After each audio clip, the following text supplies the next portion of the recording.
Amerika Serikat, the land of the free, home of the brave. Selama lebih dari setengah abad, negara ini menabalkan dirinya sebagai polisi dunia. Mereka adalah hakim, juri, sekaligus algojo bagi negara manapun yang dianggap melanggar demokrasi dan hak asasi manusia atau HAM. Jika ada demonstrasi di Hong Kong, Amerika teriak paling kencang mendukung pejuang kebebasan. Jika ada kerusuhan di Iran, Amerika langsung menjatuhkan sanksi demi melindungi rakyat. Jika ada kudeta di Afrika, Amerika kirim pasukan atas nama stabilitas global.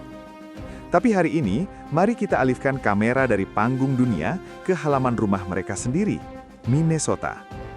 Apa yang kita lihat? Apakah kedamaian? Apakah demokrasi yang matang? Tidak, kita melihat api. Kita melihat kekerasan. Kita melihat wajah asli dari sistem yang mereka banggakan ternyata rapuh dan penuh borok. Di saat Washington sibuk memberi sanksi ke China atau Rusia dengan alasan HAM, aparat keamanan mereka sendiri sedang menindas warganya di jalanan Minneapolis. Pertanyaan Istabi sederhana tapi menohok. Masih pantaskah Amerika menjadi guru moral bagi dunia ketika rapor merah di negerinya sendiri disembunyikan? Apakah isu HAM hanyalah senjata bisnis untuk memukul pesaing ekonomi? Pada video kali ini, kita akan telanjangi standar ganda Paman Sam ini. Kenapa Minnesota lagi? Kenapa selalu Minneapolis? Kota ini adalah mikrokosmos dari kegagalan Amerika. Di permukaan, Minnesota adalah negara bagian yang maju, tapi di bawahnya mengalir arus rasisme sistemik yang deras. Ingat 2020? Kematian George Floyd memicu protes global. Amerika berjanji akan berubah. Reformasi kepolisian dijanjikan. Kesetaraan rasial didengungkan. Namun data tidak bisa bohong. Di tahun 2026 ini, kesenjangan ekonomi antara kulit hitam dan putih di AS justru melebar. Brutalitas polisi terhadap minoritas tidak berkurang, malah makin militeristik.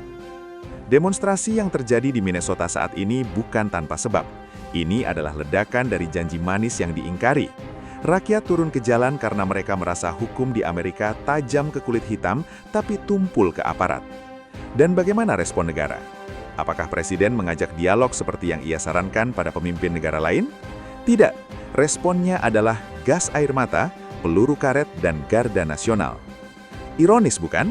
Ketika negara lain melakukan hal yang sama, meredam demo dengan polisi, Amerika menyebutnya rezim otoriter. Tapi ketika Amerika melakukannya, mereka menyebutnya memulihkan ketertiban hukum atau law and order. Sekarang kita geser lensa kita ke luar negeri. Bagaimana Amerika menggunakan isu HAM sebagai senjata geopolitik. Dalam kajian hubungan internasional, ini disebut human rights weaponization. Mari kita ambil contoh kasus. Amerika sangat gencar menyerang China soal isu Uighur atau Hong Kong. Sanksi dagang dijatuhkan, perusahaan di blacklist. Alasannya kemanusiaan. Tapi, coba lihat hubungan Amerika dengan beberapa negara di Timur Tengah yang jelas-jelas monarki absolut dan punya rekam jejak HAM buruk. Apakah Amerika memberi sanksi? Tidak, mereka malah jual senjata triliunan rupiah. Kenapa beda perlakuan? Jawabannya satu kata, kepentingan atau interest. Negara yang mengganggu bisnis atau hegemoni Amerika, seperti China, Rusia, atau Iran, akan dipukul dengan isu HAM. Negara yang menguntungkan bisnis Amerika, pelanggaran HAM-nya akan dimaafkan atau pura-pura tidak dilihat. Jadi, ketika Amerika teriak soal demokrasi di negara lain, itu bukan karena mereka peduli pada rakyat negara tersebut. Itu karena mereka sedang mencari alasan untuk menekan ekonomi negara pesaingnya. Mari kita lakukan bedah media, Media Watch. Perhatikan bahasa yang dipakai pejabat dan media Amerika. Kasus A. Demonstran di negara musuh, misal Iran atau Hong Kong. Media AS menyebut mereka pejuang pro-demokrasi, pro-democracy fighters. Narasi, mereka berjuang demi kebebasan melawan tirani. Tindakan AS, kami berdiri bersama rakyat yang berani. Kasus B, demonstran di dalam negeri, Minnesota atau Black Lives Matter. Media atau pejabat AS menyebut mereka perusuh, penjahat, thugs atau teroris domestik. Narasi, mereka merusak properti dan mengancam keamanan. Tindakan AS, kirim militer, dominasi jalanan. Lihat bedanya? Di luar negeri, membakar gedung pemerintah dianggap simbol perlawanan. Di dalam negeri, membakar tong sampah saja dianggap tindakan kriminal.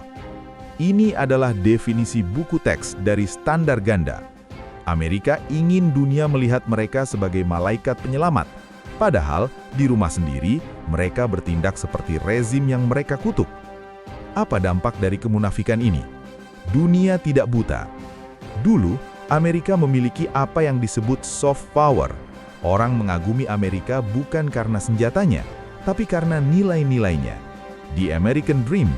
Tapi hari ini, dengan internet dan media sosial, seluruh dunia bisa melihat secara real-time apa yang terjadi di Minnesota. Ketika diplomat Amerika di PBB berbicara soal HAM, diplomat dari Cina, Rusia, atau negara Afrika sekarang tinggal memutar video polisi Minneapolis yang menindih leher warga sipil. Wibawa moral Amerika hancur lebur, moral bankruptcy. Negara-negara selatan, Global South, mulai berpikir, untuk apa kami mendengarkan ceramah kalian? Urus saja dulu rasisme di negaramu, urus dulu gelandangan di Los Angeles, urus dulu penembakan sekolah di Texas. Ego Amerika yang merasa sebagai bangsa terpilih, American exceptionalism, kini menjadi bumerang. Mereka sedang mengalami krisis identitas. Polisi dunia itu kini sedang sakit parah, kakinya pincang, tapi tangannya masih sibuk menunjuk-nunjuk kesalahan orang lain. Sahabat Istabi, kesimpulannya jelas. Isu di Minnesota bukan sekedar kriminalitas lokal. Ini adalah bukti telanjang bahwa demokrasi Amerika adalah barang ekspor yang cacat produksi. Kepada Amerika, kami katakan, berhentilah menjadi polisi dunia, berhentilah mencampuri urusan dapur negara lain dengan dalih moralitas yang kalian sendiri tidak miliki. Dunia tidak butuh polisi yang korup, dunia butuh kemitraan yang setara. Sebelum kalian sibuk memadamkan api lilin di rumah tetangga, tolong, padamkan dulu kebakaran hutan di ruang tamu kalian sendiri. Saya Istabi, demokrasi sejati tumbuh dari cermin, bukan dari laras senjata. Salam akal sehat.